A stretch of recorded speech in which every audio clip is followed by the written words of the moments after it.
Well, Seattle. Looks like the tables have truly turned.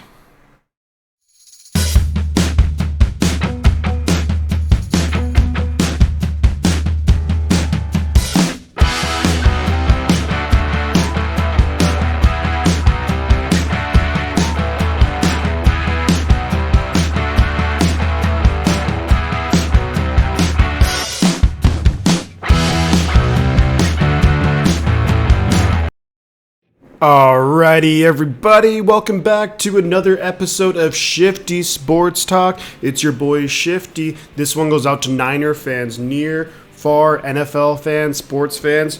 You're all welcome here. Today, we are previewing the Week 13 matchup between the Seattle Seahawks and the San Francisco 49ers.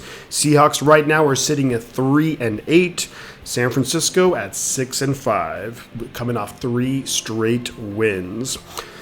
So it's a really interesting matchup, and there's been a lot of great games between these two teams over the years. Let's talk about the most recent matchup, and that was in Week 4. Seattle did beat the 49ers in Levi Stadium 28-21. That was the game where Garoppolo got hurt. Trey Lance came in at halftime, was not expected to play, had that big pass to Debo, but beyond that, the offense was relatively ineffective, and Seattle got the win. At that point, after Week 4, both teams were actually 2-2. Since then, though, it's been a disaster for Seattle. They've gone 1-6 since then, and San Francisco's gone 4-3, and just like I mentioned, 3 straight wins. Now, really, between both teams, a lot has changed, just like their records. Seattle, Russell Wilson was obviously out for a number of weeks. San Francisco, we've now gone on that winning streak. Russell Wilson, in his last few games since he's come back, statistically he's been okay, but he just hasn't looked the same. So it's going to be very interesting to see how he plays. But right now, let's take a look at maybe the statistical breakdown of the two teams up to this point. So, points per game, the Niners are beating the Seahawks by basically a touchdown. So the Seahawks offense has really sputtered and their defense hasn't been much better. So points per game, the Niners, significant lead. If we look at offensively, just by yards, the Niners beat them easily in every single category, gaining about maybe an extra 55 yards on average per game, which is huge.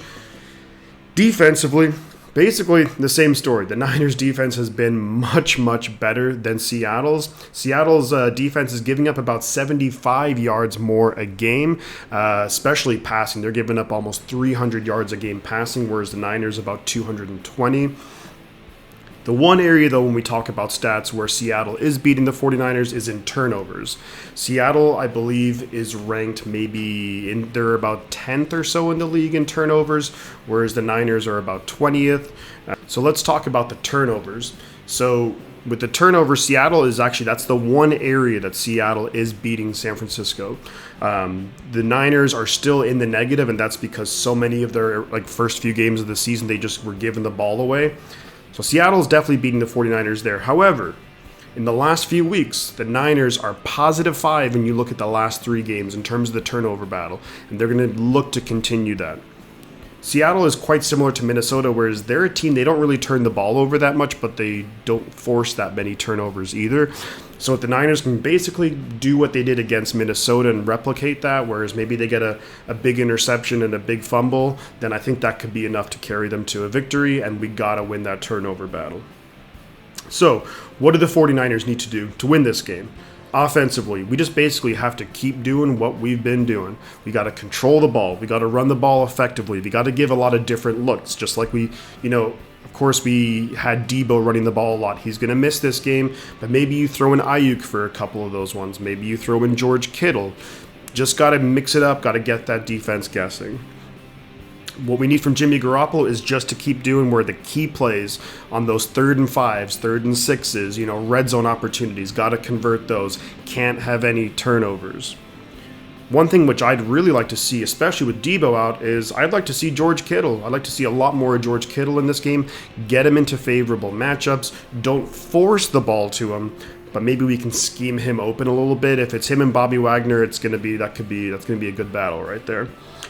I think the other big question on offense is, especially with our star guy Debo out, who steps up? Hopefully it's either maybe Jawan Jennings, who I think is going to be a major X factor. Maybe it's Charlie Werner at tight end. Maybe it's Trent Sherfield at wide receiver, who got some snaps early in the season, but that's kind of tailed off lately.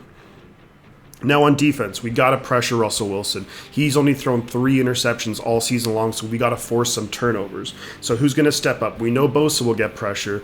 We know Kevin Givens against Minnesota, real good inside pressure. DJ Jones and Armstead are solid there too. Who's going to step up on the edge, though? Is D Ford going to play? Is Charles Omenihu going to step up? Arden Key, Samson Ebukam, one of these other guys really has to help out Bosa in getting those consistent pressures on Wilson. We can't have stupid penalties. And I'm looking at you, Josh Norman, because you're just the amount of defense. You're to walk in defensive pass interference. Now, I'll give you credit because you force a whole lot of fumbles. But which Josh Norman is going to show up? Is it the one that's going to give up a bunch of penalties or the ones that's going to force a couple of fumbles? The other big question, how does Azeez Al-Shaair do? I think he did really well against Minnesota. I think he's played admirably all season long, filling in for Dre Greenlaw. And how does he, cope with having basically the defense of he's going to have the green dot on his helmet. He's going to be calling the plays. How does he respond to that? Does he step up? Hopefully he does. And then we really have to have sound safety play, which is, I think we're going to see maybe a lot more of Jimmy Ward and Jaquiski Tartt. We'll see Hufanga here and there, but we can't give up those big chunk plays that Seattle loves to get with Tyler Lockett and DK Metcalf. We got to keep everything in front of us, do that bend, don't break defense, and keep playing our solid red zone defense as well. So let's look at the 3 key players that I've highlighted in this game. Number 1 is going to be linebacker Azeez Al-Shaair. Just spoke about him a moment ago. How does he respond to the responsibility of being the guy who's going to call the plays, make sure everyone's set up correctly? It's a big, big ask, but he really stepped up against the Minnesota Vikings, and then he's been really solid all season long. I really think if he can make another splash play, whether it's an interception, whether it's a forced fumble recovery, maybe some big tackles in the backfield, I'd like to see him. We need him to step up. He's a key guy for sure. Offensively, one of the key players I want to talk about, Jawan Jennings. He had some really, really nice catches against Minnesota. He had that great 3rd down catch where Jimmy threw it between a bunch of guys. He caught it, came up with it. Great play. We're going to need some more of those plays. Jawan is also pretty physical, so we're going to get a couple of quick screen passes to Jawan. Let's see if he can maybe break a tackle or 2 and take it for a 1st down. So I'd like to see Jawan step up, especially with Deebo Samuel missing the game. Last but not least, in the 3 key players, it's going to be, just spoke about him a moment ago as well, is Josh Norman. So something that I've said in the videos a couple of times, and I'm going to reiterate this for the rest of the Niners season, is we will live and die by Josh Norman, because teams are going to target him all game long at wide receiver. Emmanuel Mosley is a good, arguably very good starting cornerback in the league, and he's played like it. So teams are going to target Josh Norman because, hey, he grabs a lot, he gets a lot of holding penalties, lots of defensive pass interference ones. So Josh Norman has to play just sound fundamental ball.